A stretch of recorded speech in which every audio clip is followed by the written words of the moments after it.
Ça, c'est un exemple typique de Jésus-Christ qui devient notre sagesse. C'est la raison pour laquelle vous avez vu les apôtres, quand on les arrêtait, on les amenait au tribunal, devant les souverains sacrificateurs. Quand on a commencé à les interroger, la Bible dit, ils les ont reconnus pour avoir été avec Jésus-Christ. Ils ont vu que c'était des hommes du peuple, sans instruction. Parmi eux, il n'y avait que des pécheurs, etc. Mais on les reconnut pour avoir été avec Jésus. Parce que quand ils se mettaient à parler, une sagesse telle que Pierre et Jean leur dit, jugez-en vous-même. Faut-il obéir à Dieu ou vous obéir à vous? Ils n'avaient jamais entendu des choses pareilles. Amen. Ils les ont battus, mais à cette question-là, ils n'ont pas su répondre. Jésus lui-même, notre sagesse, la Bible nous dit, nous allons lire la parole de Dieu tout à l'heure, mais Jésus lui-même, notre sagesse, vous allez lire à des endroits différents où on est venu les tenter. Il a exposé la sagesse divine qui a dépassé les scribes, les pharisiens et les sacrificateurs. À titre d'exemple, on lui amène une monnaie pour le tenter, n'est-ce pas? On lui amène une monnaie, vous connaissez l'histoire. On amène une monnaie à Jésus. La question était, faut-il payer, n'est-ce pas, l'impôt à César ou non?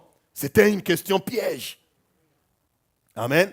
Jésus leur dit, ok, amenez-moi une monnaie, une pièce de monnaie. On lui amena la pièce de monnaie. Il leur retourne la question. Il dit, à qui est l'effigie qui est sur la monnaie? Ils ont dit, c'est l'image de qui? De César. Automatiquement, il dit, ok, donnez à César ce qui est et à Dieu ce qui est. Aïe. Amen.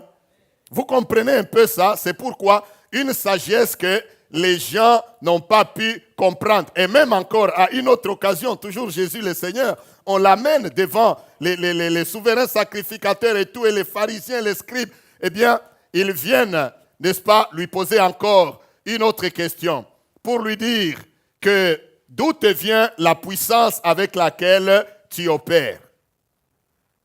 S'ils devraient croire ou non.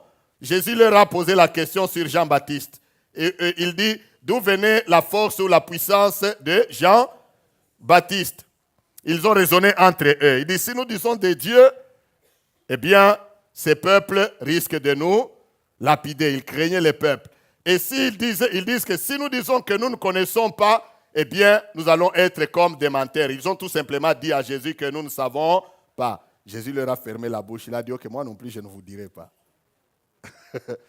Amen. Vous voyez, le Seigneur Jésus avait une sagesse extrême parce qu'au fait, c'est lui-même là, la sagesse. C'est pourquoi nous disions, la sagesse consiste en quoi? La sagesse consiste en un langage agréable en tout et partout. Nous disons Amen. Un langage agréable, nous l'avons vu la fois passée, un langage agréable en tout et partout. Donc, c'est pourquoi nous parlions même que la Bible nous montre clairement que nous disons dans Colossiens 4, 5 et 6 que votre parole soit assaisonnée de sel. C'est une façon de dire que quand vous parlez, dites des choses qui édifient. Dites des choses qui sont raisonnées, des choses qui sont approfondies par, n'est-ce pas, la parole de Dieu. Et la fois passée, le dimanche passé, nous avions parlé sur la deuxième chose. En quoi consiste la sagesse? Encore, non seulement en un langage, mais nous disions le dimanche passé que la sagesse consiste en une bonne façon de voir les choses. Amen. Une bonne façon de faire quoi? De voir les choses. Et je disais que j'ai donné des illustrations, des exemples, tels que nous avons des lunettes, ceux qui portent les lunettes. Tu ne vas pas juste aller prendre les lunettes de quelqu'un et les mettre à tes yeux. Alléluia. Ça ne se fait pas. Tu veux commencer à porter des lunettes, ou bien si tu as des problèmes de vue ou de vision, tu dois aller voir l'ophtalmologue. C'est lui qui doit te prescrire parce que tes yeux ne sont pas mes yeux. Nous disons Amen. C'est la raison pour laquelle dans la sagesse, quand tu as un problème, ne les vois pas à travers les lunettes de ton frère et de ta sœur. Nous avions dit ces choses. Amen. Vois les choses selon tes lunettes à toi. Amen. Nous avons donné l'exemple de David, n'est-ce pas, qui refusa les armes de Saül. C'est en d'autres termes, il refusa, même quelqu'un me complétait le dimanche là, il refusa les lunettes de Saül. Gloire à Dieu, amen. Notez bien, j'ai parlé de 3 moments qu'il y a dans la vie de chacun de nous, 3 moments importants dans lesquels la sagesse oblige que nous voyons bien les choses. Premier moment, c'est quel moment? Ce qui était là. Moment de la transition. Tu as besoin de la sagesse chaque fois que dans ta vie, tu traverses, tu connais une transition. Déjà connaître même dans ta propre vie que maintenant là, je suis dans une période de transition dans ma vie, c'est déjà une sagesse. Amen. Parce qu'il y a des gens, ils marchent, il ne sait même pas en quelle période il est avec sa vie. J'ai donné l'exemple de ce roi-là, fils de Salomon, Roboam, qui n'a pas su discerner qu'il était en train de traverser la période de transition. Son père est mort, lui devait devenir roi, mais il n'a pas utilisé la sagesse. C'est la raison pour laquelle il y a eu scission entre les 2 royaumes d'Israël. L'autre moment que je disais dans la vie de chacun de nous, où il te faut absolument de la sagesse, il te faut bien voir les choses, c'est le moment de la guerre. Nous disons amen. Au moment de la guerre, là aussi, tu as besoin de la sagesse. Quand tu es attaqué, sagesse même pour discerner les armes. Sagesse même pour discerner même les ennemis. Parce que si tu n'as pas de bonnes lunettes pour la guerre, bien-aimé, tu risques de confondre même tes amis pour tes ennemis. Aïe, aïe, aïe. Quelqu'un dit amen. Tu risques de confondre les choses. C'est la raison pour laquelle, au moment de la guerre, quand ta vie est attaquée d'une manière ou d'une autre, aie des lunettes de sagesse qu'il te faut pour discerner les moments que tu traverses. Là aussi, nous l'avons démontré avec d'autres exemples. Troisièmement, je disais, le 3e moment dans la vie de chacun où nous avons besoin de bien voir les choses, de les voir sagement, c'est le moment de élévation. Amen. Donc, il faut bien noter et apprendre. Vous savez, notre vie, nous devenons matures et sages lorsque nous apprenons les choses et nous les appliquons. Maintenant, quand tu connaîtras la transition dans ta vie, soit d'un travail à un autre, tu sais que c'est le moment de la transition, j'ai besoin de la sagesse. Quand tu connaîtras la guerre, tu sais que c'est le temps de la guerre, j'ai besoin d'une sagesse appropriée. Quand Dieu commence à t'élever, sache que, en réalité, vous savez, quand Dieu commence à t'élever, tu sais que ici, Dieu est en train de m'élever. Tu as besoin aussi d'une sagesse. J'aimerais que nous ouvrions nos Bibles pour continuer parce que je promettais, je ne pourrais pas être probablement très long ce soir, mais je vais juste parler. Je promettais qu'aujourd'hui, je veux finir ce point de la sagesse juste en exposant, n'est-ce pas, 3 sortes de sagesse qui existent, que la parole de Dieu nous montre. Amen. Quelqu'un dit 3 sortes de sagesse. J'aimerais que nous lisions rapidement dans 1 Corinthiens chapitre 2, à partir du 1er verset. Je vais lire jusqu'à un peu plus bas, peut-être vers le verset 6 ou 7. Non, jusqu'au verset 8. Donc nous lisons 1 Corinthiens chapitre 2, verset 1er jusqu'au verset 8. La Bible dit, pour moi, frère, c'est Paul qui parle, pour moi, frère, lorsque je suis allé chez vous, ce n'est pas avec une supériorité de langage ou de sagesse que je suis allé vous annoncer le témoignage de Dieu. Verset 2. Car je n'ai pas eu la pensée de savoir parmi vous autre chose que Jésus-Christ. Alléluia. Et Jésus-Christ est crucifié. Ce que l'apôtre est en train de dire ici a beaucoup de sens lorsque nous descendons. Il dit, je n'ai pas eu la pensée de savoir autre chose parmi vous, si ce n'est Jésus-Christ. Et quel Jésus-Christ? Le Jésus-Christ crucifié. Verset 3, il dit, moi-même, j'étais auprès de vous dans un état de faiblesse, de crainte et de grand tremblement. Et ma parole et ma prédication ne reposaient pas sur les discours persuasifs de la sagesse, mais sur une démonstration d'esprit et de puissance, afin que votre foi soit fondée non sur la sagesse des hommes, notez bien la sagesse des hommes, mais sur la puissance de Dieu. Cependant, verset 6, c'est une sagesse que nous prêchons parmi les parfaits, sagesse qui n'est pas de ce siècle, ni des chefs de ce siècle, qui vont être réduits à l'impuissance. Nous prêchons la sagesse des dieux. Donc notez aussi la sagesse des dieux. Nous prêchons la sagesse des dieux. Cependant, c'est une sagesse que nous prêchons. C'est ça que nous parlons des lunettes. Hein? Que nous prêchons parmi les parfaits, sagesse qui n'est pas de ce siècle, ni des chefs de ce siècle, qui vont être réduits à l'impuissance. Nous prêchons la sagesse des dieux. Voilà. Mystérieuse et cachée, que Dieu, avant les siècles, avait prédestinée pour notre gloire. Verset 8. Sagesse qu'aucun des chefs de ce siècle n'a connue. Car s'il l'avait connue, il n'aurait pas crucifié le Seigneur de gloire. Alléluia. Et nous prêchons une sagesse que les chefs de ce siècle, de ce monde, n'ont pas connue. S'il l'avait connue, il n'aurait pas crucifié qui? Le Seigneur de gloire. Bien-aimés, en tout cas, dans la parole de Dieu, s'il y a des déclarations plus puissantes et plus profondes de la connaissance de la parole de Dieu que Paul a révélée, c'est ici. Ce qu'il veut dire ici, c'est quoi? C'est qu'il écrit aux Corinthiens, il dit que je n'ai pas voulu savoir autre chose parmi vous que Christ et Christ crucifié. Pas n'importe lequel. Christ crucifié. Et puis il descend un peu pour dire que la sagesse que nous prêchons n'est pas la sagesse des hommes. Parce que vous savez que Paul prêchait l'évangile de Jésus-Christ, Christ crucifié. Ça veut dire, il a prêché, comme il dit, les Juifs cherchent les miracles. Les Grecs cherchent quoi? La sagesse.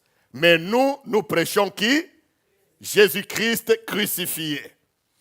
Ce qu'il voulait dire par là, c'est quoi? C'est que tout ce que les Juifs ici et les Grecs cherchent, hein, c'est bien, mais c'est des choses éphémères. C'est des choses qui se retrouvent en une personne. Jésus-Christ crucifié. La crucifixion, c'est que l'apôtre Paul est en train de dire ici, c'est que la crucifixion de Jésus-Christ est une sagesse supérieure.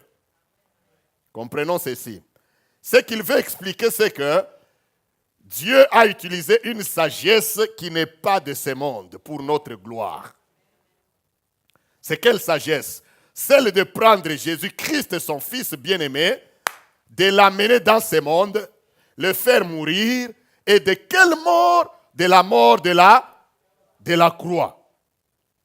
Or, c'est une mort de la malédiction. C'est une mort, bien-aimé, qui était une mort d'humiliation. On ne pouvait pas penser qu'un fils de Dieu, quelqu'un qui se dit Dieu, fils de Dieu, soit crucifié ou meurt de cette façon-là. Pour eux, c'était une façon de l'humilier, pour lui montrer que tu n'es pas fils de Dieu. Mais pour Dieu, c'était la façon d'accomplir son plan. Amen. Pour Dieu, c'était la façon d'accomplir quoi? Son plan. Parce que voyez-vous, tous les sacrifices, les holocaustes de l'Ancien Testament, Dieu, dans son conseil supérieur, s'est dit comment mettre ça en un seul sacrifice. Alléluia. Comment mettre ça en un seul sacrifice? Comme ça qu'on arrête d'égorger les bêtes, qu'on arrête d'égorger les taureaux, les boucs, les agneaux, tout ça, mais que cela soit fait une fois pour toutes et que Satan soit vaincu une fois pour toutes. Il faut que quelqu'un paye le prix. Mais Satan n'a pas compris ça. Quand Jésus-Christ est venu, eh bien, il a vécu, on a contesté, comme je venais de nous donner des exemples tantôt, on l'a contesté avec beaucoup de questions, beaucoup de préoccupations auxquelles sagement il a répondu. Maintenant, eux, ils se sont dit, pour que nous puissions l'humilier, démontrer qu'il n'est pas fils de Dieu, on va le tuer et le crucifier d'une mort qu'il meurt, d'une mort la plus honteuse possible. Or, Dieu, dans ses conseils, il s'est dit, pour annuler tous ces sacrifices, il faut que mon fils puisse être sacrifié et qu'il meure de la mort la plus atroce. Pour Dieu, la mort la plus atroce, c'est la croix. Pour Satan et ses acolytes, la mort la plus humiliante, c'est toujours la croix. Pour eux, ils humilient le Fils de Dieu, mais pour Dieu, il accomplit son plan. Quelqu'un dit Amen. pour Dieu, il est en train d'accomplir son plan. C'est la raison pour laquelle, même dans notre vie, bien aimé, je disais la fois passée, parfois, quand Dieu est en train de nous élever, ou Dieu est en train de combattre pour toi, ça ne sera pas nécessairement que tu es en train de monter. Tu peux être en train de descendre aux yeux des hommes, mais aux yeux de Dieu, tu es en train de faire quoi? De monter, parce que le calcul de Dieu n'est pas le calcul des hommes. Dieu utilise une sagesse. Tu peux être sauvé, tu peux être élevé tout en descendant, comme si tu descends aux enfers. C'est la raison pour laquelle le psalmiste dit, même quand je marche dans la vallée de l'ombre de la mort, je ne crains aucun mal, car tu es avec moi. Quelqu'un dit Amen. Dieu utilise une sagesse supérieure, bien-aimé. Il a utilisé une sagesse la plus extrême pour nous sauver. Si, c'est que la Bible dit ici, si les chefs de ce monde les savaient, ils n'allaient pas le crucifier. Vous savez, il était en train de l'humilier à la croix, en train même de dire, par exemple, à Jésus, si tu es fils de Dieu, fais quoi? Descends de la croix. Vous n'avez pas lu ça? C'est ça qu'il disait, parce que pour eux, les chefs de ce monde, c'est pour dire qu'un fils de Dieu ne peut pas quand même mourir comme ça, d'une mort honteuse. Si tu es fils de Dieu, descends de la croix. Or, pour Dieu, c'est la raison pour laquelle Jésus-Christ n'a pas reculé, parce qu'il connaissait le plan de Dieu. C'est quelque chose qui leur était voilé, caché. S'ils l'avaient su, ils allaient dire non, contournons la pensée que Dieu a et tuons-le d'une autre façon. Mais comme ils étaient voilés, ils n'ont pas su. Ils étaient en train de crucifier Jésus, pensant l'humilier, mais accomplissant le plan de Dieu. Quelqu'un dit Amen. Tu vois, dans nos vies, des fois, bien-aimé, tu ne peux pas savoir, quelque chose peut être en train de se passer. C'est mauvais pour toi, mais c'est l'accomplissement du plan de Dieu. Les résultats seront étonnants. Amen. Ces textes nous révèlent deux de ces sortes de sagesse déjà que nous pouvons parler. La première, je vous ai dit de souligner, la Bible nous dit, c'est la sagesse de qui? Des hommes. Amen. Quelqu'un dit la sagesse des hommes. Paul dit que je ne suis pas venu vers vous avec la sagesse des hommes. C'est quoi la sagesse des hommes? Bien-aimé, bibliquement parlant, la sagesse des hommes, c'est juste la sagesse naturelle. Alléluia. Quelqu'un dit la sagesse naturelle. La sagesse normale. La sagesse qu'on acquiert juste par... On n'est pas chrétien, on est juste né, on a étudié et on est devenu sage. On sait lire les signes du monde ou de la vie. C'est une partie de la sagesse. Quand par exemple on te donne un livre, tu lis, on dit tu vas passer un examen, il y a là de l'intelligence, mais il y a aussi de la sagesse. Parce que quand tu vas avoir un questionnaire, eh bien, des questions par rapport à ce que tu as lu, maintenant, tu es en train. La sagesse, je vous ai dit tantôt que c'est l'application de l'information au bon moment. L'intelligence fait que tu as lu la matière et tu comprends. Des fois, il y a des questions qui sont, comme on dit en anglais, tricky. C'est vrai, n'est-ce pas? Mais la sagesse est que tu as lu, tu comprends, tu es intelligent. Tu as ça dans la tête. Mais quand tu es devant une question, sagesse oblige maintenant que tu t'asseyes et tu appliques la bonne réponse à la bonne question. Et là, tu réussis. Souvent, nous disons seulement que non, il est très intelligent. Mais la sagesse, c'est ce qui fait que quelqu'un applique la bonne information au bon endroit. Amen. Jusque-là, vous êtes avec moi? Ça, cette sagesse, tu ne vas pas aller prier que le Saint-Esprit te remplisse pour aller répondre à ces questions-là. Même si tu as lu ou si tu n'as pas lu, même si tu es rempli du Saint-Esprit, tu peux aller t'asseoir devant ces questionnaires-là. Si tu n'as pas lu, il n'y a pas en toi la sagesse ou l'intelligence humaine, tu n'auras pas de bons résultats. Quelqu'un dit Amen. Même si tu as lu, parce que ça c'est la sagesse normale. Même quelqu'un qui n'est pas rempli du Saint-Esprit, on lui donne ces questionnaires. Le fait qu'il a lu la matière, il connaît. Il va s'asseoir et faire quoi? Réussir. Mais toi, si tu n'as pas lui-même rempli du Saint-Esprit, tu t'assois même, tu parles en langue. Le Saint-Esprit te dit ici, c'est le domaine de la sagesse naturelle, sagesse des hommes. Tu es un homme, débrouille-toi. Disons Amen. Tu es un homme, débrouille-toi. Ça veut dire que tu devrais faire ce que tout homme fait en cette circonstance-là. Ça ne va pas marcher autrement que c'est une loi que Dieu a établie.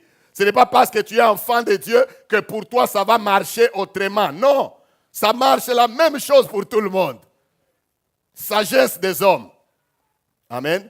Quand nous utilisons la technologie ici, les téléphones, les tablettes et tout, il n'y en a pas pour les chrétiens et pour les païens. Ça, c'est la sagesse des hommes qui a conçu ça. Quelqu'un dit Amen. La technologie, oui, c'est la sagesse des hommes. Les hommes ont étudié, ils ont découvert des principes, ils ont découvert des ceci. Ça, c'est la sagesse naturelle, la sagesse qui est limitée par les 5 sens. Nous devons les connaître. Quelqu'un dit Amen. Nous devons les connaître. Si tu l'étudies, tu augmentes ta sagesse. Aïe, aïe, aïe. Amen. Tu étudies, tu augmentes ta sagesse, tu augmentes la connaissance des choses. Vous savez, il y a des gens dehors là, ils connaissent beaucoup de choses, naturellement. Maintenant, surtout quand tu combines avec la sagesse, tu étudies des choses. C'est la raison pour laquelle Paul dit ici que moi, je ne suis pas venu vers vous avec la sagesse des hommes. Ça veut dire, il n'est pas allé avec, parce qu'à l'époque, nous n'avons pas le temps de vous le démontrer, mais à l'époque, il y avait tellement beaucoup de philosophes connus. Même aujourd'hui, de nos jours, il y en a, mais la population a tellement augmenté qu'il y a même des grands philosophes, mais vous ne saurez pas les découvrir. Mais il y en a à l'époque que la Bible, soit à l'époque de Paul, que nous pouvons citer, ou qui existait chez les Grecs, par exemple, à l'époque où les apôtres ont vécu, ils avaient une sagesse extrême, où ils s'asseyaient, ils réfléchissent sur les choses. Paul dit que moi, je ne suis pas venu vers vous avec ces sortes-là de sagesse. Vous vous rappelez, une fois, Paul était à Athènes. Alléluia. Paul était à Athènes, il a circulé dans la ville. Et à un certain moment, il a trouvé un endroit où la ville était tellement pleine d'idoles, pleine de statues. À un certain moment, il trouve c'est une statue, n'est-ce pas? Un monument où on avait déjà écrit dédié à un Dieu inconnu. Parce que ces gens-là ont tellement raisonné, toutes sortes de dieux avec la sagesse humaine, ils ont inventé des dieux. Et puis ils ont laissé à un moment, ils se sont dit, bon, peut-être il y a un Dieu auquel nous n'avons pas pensé. Alors ils ont écrit à un Dieu inconnu. Quand Paul est venu, il leur a dit que ce que vous rêvez sans le savoir là, c'est ce que je suis en train maintenant de vous faire quoi? De vous révéler. Là, il voulait les amener dans une autre dimension. Mais comme ils avaient tellement beaucoup de connaissances, Paul leur dit que je ne suis pas venu, il dit aux Corinthiens, je ne suis pas venu vers vous avec cette sorte de sagesse des hommes-là, mais je suis venu avec la sagesse des dieux. Donc la première sorte de sagesse, c'est la sagesse des hommes. Et il faut faire attention, cette sagesse, tout le monde est là. Amen. Amen. Cette sagesse, tout le monde est là. L'application de la bonne information, ici, même que tu aies Dieu, que tu n'aies pas Dieu, mais Dieu a fait qu'avec les 5 sens, que nous soyons sages. Mais nous pouvons croître cette sagesse avec l'instruction. Amen. Vous êtes avec moi? Et c'est ça que Paul exclut. Il dit, je ne suis pas venu vers vous avec cette sorte de sagesse. Mais l'apôtre Paul parle d'une autre sagesse à laquelle j'aimerais m'attarder un petit peu. Il parle, il dit que moi je suis venu vers vous avec ce que nous prêchons, c'est la sagesse de Dieu. Quelqu'un dit la sagesse de Dieu. Il dit, nous prêchons la sagesse de Dieu. Bien-aimé, cette sagesse n'est plus naturelle. Maintenant, cette sagesse monte dans une autre dimension que le monde ne peut pas avoir. Ça, c'est ce que j'aime. Amen. Maintenant, il monte dans une nouvelle dimension que le monde ne peut pas avoir. Une dimension qui révèle les secrets. Oh, alléluia. Vous savez, parmi les gens qu'on appelle les sages dans la parole de Dieu, il y avait des gens tels que les Joseph. Quelqu'un dit Joseph. Vous savez pourquoi Joseph était un homme sage? Il y a des endroits où là on dit Joseph était un homme sage. Joseph, le fils de Jacob. Parce que là où la sagesse des hommes a échoué, mais Joseph est venu avec la sagesse de qui? De Dieu. Avec la sagesse de Dieu, quelqu'un qui rêve et qui te dit, voici, j'ai fait un rêve. Il y a Joseph, il y a les gens comme les Daniel. J'ai fait un rêve, dites-moi, et le rêve et son explication. Eh. Amen. Dis-moi et le rêve et son explication. Et Joseph est capable de pouvoir écouter. Pour le cas de Joseph, il a écouté le rêve et il a donné l'explication. Que les autres ne savaient même pas. Non seulement il donne l'explication, mais en plus, il donne même des suggestions qui vont au-delà de ce que le monde connaissait. C'est pourquoi nous devons aimer Dieu. Cette sagesse-là, c'est la personnification de Jésus-Christ. Parce qu'il n'y a que lui qui peut révéler des choses cachées. Il n'y a que lui qui peut augmenter à ce que le monde nous a donné. Quelqu'un dit Amen. Le monde est limité. Nous devenons plus sages encore ou plus supérieurs aux gens du monde parce qu'ils étudient, nous étudions. Mais nous, en plus de ce que nous étudions avec eux, nous avons la sagesse personnifiée. Nous avons la sagesse qui est un homme. Amen. Nous devons être fiers de Jésus-Christ. Même quand tu étudies avec des gens, mais tu sais que en plus de ce que vous obtenez ensemble, toi tu as Dieu, tu as la sagesse divine. Nous disons Amen. Nous avons la sagesse de Dieu. C'est comme Joseph, je l'ai dit, c'est comme Daniel. Pour le cas de Daniel, le roi rêve, eh bien, il réunit tout le monde, même les magiciens. Je vais y arriver aussi, à la troisième forme de sagesse. Même les magiciens, les astrologues, tout le monde réuni. Et le roi dit, ou bien vous êtes en train de perdre le temps de jouer avec moi, vous me dites, et le rêve et son explication, ou sinon vous mourrez. Heureusement pour eux, ils ont fait appel à Daniel. Et Daniel a dit, ce que le roi demande, c'est des choses que le monde ne peut pas, en d'autres termes, que la sagesse du monde ne peut pas révéler. Mais il y a un Dieu dans le ciel qui révèle le secret. Quelqu'un dit Amen. Daniel est allé prier et il est venu, il a dit, et le rêve et son explication. Ça, c'est la sagesse de Dieu. Une sagesse comme l'apôtre Paul l'a qualifiée, il dit, c'est une sagesse mystérieuse. Bien-aimés, nous ne devons pas cesser de chercher la sagesse de Dieu. Il y a 1001 ou un personnage dans la Bible qui ont été des sages selon Dieu. Salomon nous démontre même que cette sagesse, nous pouvons la demander. Quelqu'un dit la demander. La Bible dit dans Jacques, il dit que si quelqu'un parmi vous manque-t-il de la sagesse, qu'il la demande à Dieu. Parce que vous voyez, avec les exemples que je viens de nous donner, il y a un moment dans la vie, la sagesse de ce monde du dehors-là ne peut plus résoudre les choses et les problèmes qu'on a. Disons Amen. Il y a un moment dans la vie, si nous opérons qu'avec la sagesse du monde, nous serons bloqués. À un certain moment dans la vie, nous, en tant qu'enfants de Dieu, nous devons opérer maintenant dans une dimension supérieure. Une dimension dans laquelle a opéré les gens comme les Joseph que je venais de citer, les Daniel et les autres. Une sagesse où maintenant, même dans la famille, les gens sont bloqués et coincés. Toi, tu te dis, donnez-moi le temps, je vais prier et voir ce que je vais faire. La sagesse, c'est l'application de la bonne information. Quand tu viens avec une bonne information, bien aimé, tu peux commencer à obtenir la grâce de Dieu, la grâce de l'élévation. C'est pourquoi quand nous prions, demandons aussi à Dieu de nous donner sa sagesse. Pour que des moments, des endroits où les gens sont bloqués, que nous tous, nous ne soyons pas bloqués de la même manière.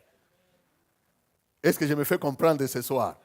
Il y a la sagesse des hommes, il y a la sagesse de Dieu. Elle est mystérieuse, elle n'est pas de ce siècle. C'est la raison pour laquelle nous parlons, dans le Nouveau Testament, nous parlons par exemple de la parole de sagesse. Amen. Parole de sagesse, c'est un don, n'est-ce pas? C'est un don parce que cette sorte de sagesse, c'est une sagesse qui se demande à Dieu. Salomon a demandé cette sagesse à Dieu. Déjà dans l'Ancien Testament, Dieu lui a donné le don de la sagesse. Une parole de sagesse. J'ouvre une parenthèse. Une parole de sagesse, c'est quoi? Une parole de sagesse, c'est quelqu'un qui a ce don, il sait sortir un mot ou une parole ou une phrase qui décante toute la situation dans laquelle vous vous trouvez. Est-ce que vous me comprenez? Des fois, vous pouvez être dans la famille ou bien même dans l'église, dans une situation compliquée, difficile, même dans le foyer. Vous êtes là, vous ne savez pas quoi faire. Il n'y a pas de solution quelque part. Quelqu'un sort Vous lui dites seulement le problème. Lui, il vous propose quelque chose. Il dit, mais peut-être faites d'abord ceci, parce que je trouve que si on fait ça, ça peut donner ça, ça, ça, ça. Et vous appliquez ça, c'est ça qu'il fallait. Cette personne-là, vous vous dites qu'il a quoi? Il a le don de la sagesse. Il a la parole de sagesse. Une parole que même si vous pouvez être en conflit, même l'Église, il y a des moments où vous êtes en conflit, vous ne savez pas quoi faire. Ça veut dire que maintenant, là, nous sommes arrivés à un moment où c'est la mort, c'est fini, c'est la destruction. Mais Dieu suscite quelqu'un. Amen. Il vous donne des pistes. Il dit, OK, à partir de maintenant, ici, opérez comme ceci, là-bas, faites cela, ici, il faut faire comme ça. Vous appliquez ça et la situation se décante. Aujourd'hui, on est focalisé seulement à certaines sortes de dons. Si nous disons ici, demandons le don de la prophétie, vous allez voir tout le monde ici va commencer à chercher la prophétie. Mais Dieu peut peut-être voir que toi, à ta vie et à ton avenir, ce qu'il te faut, ce n'est pas la prophétie, c'est le don de sagesse. C'est ce qui t'aidera peut-être à décanter la situation dans ta société et tu vas avoir des bons paiements. Parce que c'est une sagesse supérieure à celle du monde. Est-ce qu'on me comprend? Est-ce qu'on se comprend? Cette sorte de sagesse est un peu personnifiée. Permettez, allons un peu rapidement dans Proverbes. Je vais juste nous souligner quelque chose. C'est pourquoi la Bible nous dit que Dieu a fait pour nous, Christ a été fait pour nous, sagesse, justice, sanctification et rédemption. Regardez un peu comment on parle de la sagesse. Parce que cette sagesse n'est plus un homme, cette sagesse, pardon, n'est plus juste une connaissance, mais cette sagesse est personnifiée. Lisons un peu rapidement dans Proverbe 8. Proverbe 8, et puis nous allons lire Proverbe 9. Proverbe 8, 1 à 10. Et puis nous allons lire Proverbe 9, 1 à 6. Écoutez un peu ce que la Bible dit. La sagesse n'écrit-elle pas? Amen. L'intelligence n'élève-t-elle pas sa voix? C'est au sommet des hauteurs, près de la route. C'est à la croisée des chemins qu'elle se place, à côté des portes, à l'entrée de la ville, à l'intérieur des portes. Elle fait entendre ses cris. Homme, c'est à vous que je crie. Et ma voix s'adresse au Fils de l'homme. Stupide, apprenez le discernement. Insensé, apprenez l'intelligence. Écoutez, car j'ai de grandes choses à dire. Amen. Et mes lèvres s'ouvrent pour enseigner ce qui est droit, car ma bouche proclame la vérité. Et mes lèvres ont en horreur le mensonge. Toutes les paroles de ma bouche sont justes. Elles n'ont rien de faux ni de détourné. Toutes sont claires pour celui qui est intelligent et droites pour ceux qui ont trouvé la science. Préférez mes instructions à l'argent et la science à l'or le plus précieux. Qui parle? J'ai dit qui parle? C'est la sagesse qui parle. Donc, ça montre que la sagesse n'est pas juste une connaissance. La sagesse, c'est une personne. La sagesse, c'est un homme. Il dit même, elle dit que, verset 8, il dit, toutes les paroles de ma bouche sont justes. Donc la sagesse a une bouche. Parce que la sagesse, c'est une personne. Nous avons Jésus-Christ, nous avons la sagesse. Quelqu'un dit Amen. Ça veut dire que, ce que je voulais illustrer ici, c'est quoi avant d'aller au chapitre 9? C'est que nous devons demander à Jésus de nous remplir parce que son esprit, quand il vient avec la sagesse. Tu sauras, quelqu'un qui a la sagesse de Jésus-Christ ne sera jamais perdu. Aïe, aïe, aïe, quelqu'un dit Amen. Quand tu as cette sorte de sagesse, tu n'es jamais perdu. Tu n'es jamais à un moment où tu dis, je ne sais pas maintenant, je suis perdu, je suis coincé, je m'arrête là, ma vie est finie. Non. Quand tu as cette sagesse de Dieu, bien aimé, cette personne, il te dira. Et nous avons lu là-bas qu'il est à la croisée des chemins. Amen. Il sait dire et il sait pointer ce qu'il faut. Lisons au chapitre 9, il dit, la sagesse a bâti sa maison. Alléluia. Ici, j'ai fait un lien. On dit que la sagesse a fait quoi? A bâti sa maison. Vous Vous savez, dans Matthieu chapitre 7, je crois, ce n'est pas verset 16 ou 26, quand Jésus a donné la parabole de celui qui bâtit, il dit, si tu bâtis, celui qui bâtit avec le sable, qui a bâti avec le sable, la maison s'est fait quoi? S'est écroulée. Mais celui qui a bâti sur le roc, celui qui est sage, qui prend cette parole et qui l'applique, il est comme celui qui est sage, qui bâtit sur le roc. Il y a le vent, il y a la tempête, il y a ceci, il y a cela, eh bien, qui se sont battus contre la maison, mais la maison est restée stable, elle ne s'est pas écroulée parce qu'elle était bâtie sur le roc. Dans certaines versions, on dit celui qui est prudent. Mais le mot prudent dans ce texte-là de Matthieu 7, je pense, ce n'est pas 16 ou 26, le mot prudent là-bas, c'est le mot sage. Celui qui a la sagesse, il bâtit sur le roc. Ici, voilà, la sagesse en train de parler, elle dit, la sagesse a bâti sa maison. Elle a taillé ses 7 colonnes. Elle a égorgé ses victimes. Même son vin.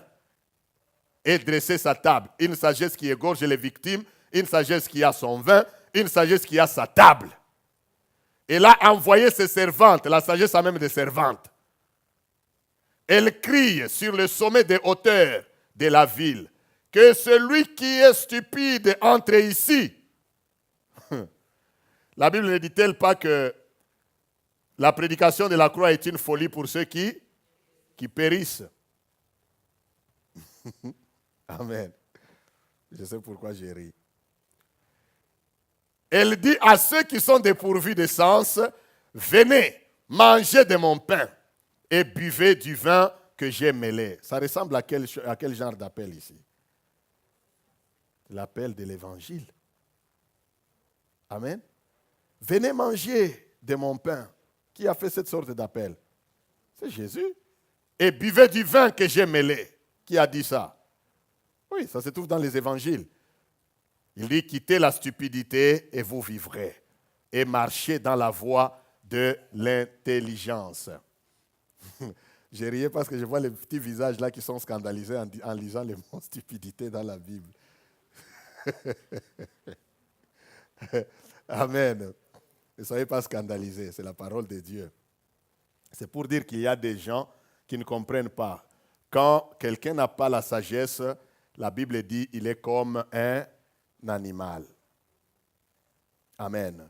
Quelqu'un qui perd ses voies, qui perd ses chemins. Ce que je voulais nous montrer ici, c'était tout simplement le fait que la sagesse ici est rendue comme une personne. Ça veut dire que nous, là où je voulais nous amener, que tel que nous sommes assis, nous n'avons pas d'excuse dans un domaine quelconque de ne pas savoir qu'est-ce qu'il faut faire. Quel que soit le domaine, parce que nous sommes supposés opérer au-dessus de la sagesse des hommes, du monde. Parce que nous, notre sagesse, ce n'est pas une connaissance, ne se limite pas à la science ou à la technologie. Nous, notre sagesse, elle est personnifiée. C'est une personne, c'est un homme. Jésus-Christ a été fait pour nous quoi? Sagesse. C'est la raison pour laquelle nous lisions ces textes. Donc la deuxième sorte de sagesse, c'est celle qui provient de Dieu, qui est Dieu lui-même, qui est la parole de Dieu. La dernière, je n'ai pas besoin de m'attarder là-dessus, je pense, après avoir souligné la sagesse des hommes, après avoir souligné la sagesse de Dieu, la troisième, vous savez, c'est laquelle? La Bible l'appelle la sagesse diabolique. Amen. Jacques chapitre 3, nous allons terminer par là. Je vais juste parler dans 1 ou 2 minutes et nous allons terminer. La sagesse diabolique, Jacques chapitre 3.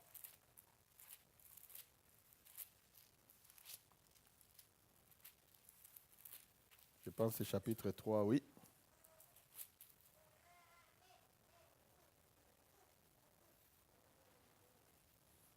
Voilà, lisons même à partir du verset 13. Vous avez trouvé Jacques 3, 13? Lequel d'entre vous est sage et intelligent, qu'il montre ses œuvres par une bonne conduite? Amen. Avec la douceur de la sagesse. Mais si vous avez dans votre cœur un zèle amer et un esprit de dispute, ne vous glorifiez pas et ne mentez pas contre la vérité. Cette sagesse n'est point celle qui vient d'en haut, mais elle est terrestre, elle est charnelle, elle est diabolique. Quelle est cette sagesse qui est diabolique? Il a déjà dit ici au verset 13, il dit, si vous avez dans votre cœur un zèle amer et un esprit de dispute, ne vous glorifiez pas et ne mentez pas contre la vérité. Là où il y a un mensonge contre la vérité, même si quelqu'un trouve un moyen détourné, suivez-moi bien ici, tu parles avec quelqu'un, il trouve un moyen détourné, il te présente quelque chose qui devient comme la vérité, et puis il te convainc même. Mais c'est un mensonge. La Bible appelle ça, partout où il y a une sagesse mensongère, la Bible dit que c'est une sagesse diabolique. Quand on ment contre la vérité, c'est une sagesse diabolique. Même si ça passe. Amen. Même si ça passe, quelqu'un présente une forme de vérité et ça passe. Et c'est ce que nous voyons aujourd'hui. Cette sagesse diabolique, bien aimée, dont la Bible parle ici, ce n'est qu'une autre façon de décrire l'occultisme. Alléluia. Vous êtes avec moi? La sagesse diabolique dont la Bible parle, c'est une autre façon tout simplement de décrire quoi? L'occultisme. L'occultisme, c'est une sagesse. C'est une sagesse. Vous avez peur de dire diabolique? L'occultisme, c'est une sagesse diabolique. Elle vient avec les degrés. Pour nous, nous disons que nous tous, la sagesse de Dieu, nous pouvons tous demander, n'est-ce pas? Mais les gens qui sont dans l'occultisme, ils vous diront qu'il y a des degrés. Il y a des niveaux. Il dit non, ici à ce niveau-là, tu ne peux pas faire ceci. Il faut un peu monter des niveaux. Savez-vous que dans l'église, nous n'avons pas de niveaux? Il faudrait que je vous dise ça. Amen. Dans l'église, nous n'avons pas des niveaux. Même quand on vous dit, si vous êtes diacre, c'est tout simplement par rapport au travail et au ministère que Dieu vous a confié. Ça ne signifie pas qu'être diacre, tu es comme dans l'armée, tu es caporal. Non. À l'église, dans les choses de Dieu, on n'a pas de niveau. Alléluia. Aujourd'hui, les gens, par la sagesse humaine, ils ont changé les choses au point que maintenant, on montre, vous avez quelqu'un, il vient, il vous dit que non, moi, depuis que je suis seulement diacre, vraiment. Ou bien moi, depuis que je suis ancien, les autres viennent, ils passent, ils deviennent des pasteurs, moi, depuis. Ou les autres vont te dire que moi, depuis des années, je suis seulement pasteur. Quand est-ce que je vais devenir, c'est pas bishop ou bien apôtre? Ça, c'est la mentalité comme, n'est-ce pas, du monde ou dans l'armée. Mais dans l'église, il n'y a pas de niveau. Mais les gens qui sont dans l'occultisme, il y a des niveaux. Quand vous trouvez à un endroit où, selon la sagesse du monde, ils mettent des niveaux, bien aimés, ouvrez grandement les yeux. Ici, si tu veux atteindre un degré quelconque, c'est à toi, tu pries Dieu, c'est par rapport au don et à la grâce et à la façon de faire que tu demandes à Dieu et Dieu commence à faire quoi? À t'élever par rapport à tes sacrifices. Et disons Amen. Mais la sagesse diabolique, la Bible nous montre clairement, c'est une façon de décrire l'occultisme et vous le saurez, vous le voyez par les niveaux ou les degrés.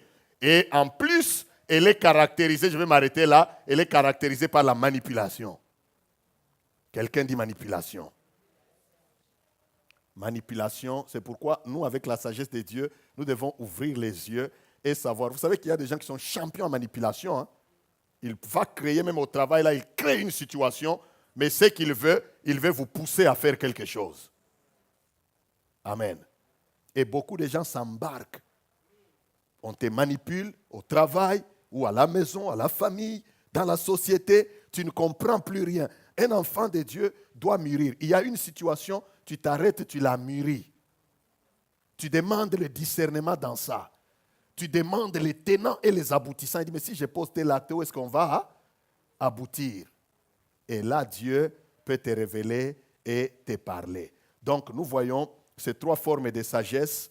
Nous pouvons opérer dans la sagesse des hommes, mais c'est un niveau qui est donné à tout le monde. Tu étudies, tu es sage. Tu seras sage. Mais nous sommes privilégiés parce qu'il y a la sagesse de Dieu, une sagesse personnifiée, une sagesse que le Seigneur nous recommande d'avoir et nous voyons des gens qui l'ont eu. Et la sagesse diabolique, elle est caractérisée par le mensonge, par les niveaux, les degrés et par l'esprit de manipulation. Amen. Et amen. Que Dieu bénisse sa parole. J'aimerais que nous nous levions dans la présence de Dieu.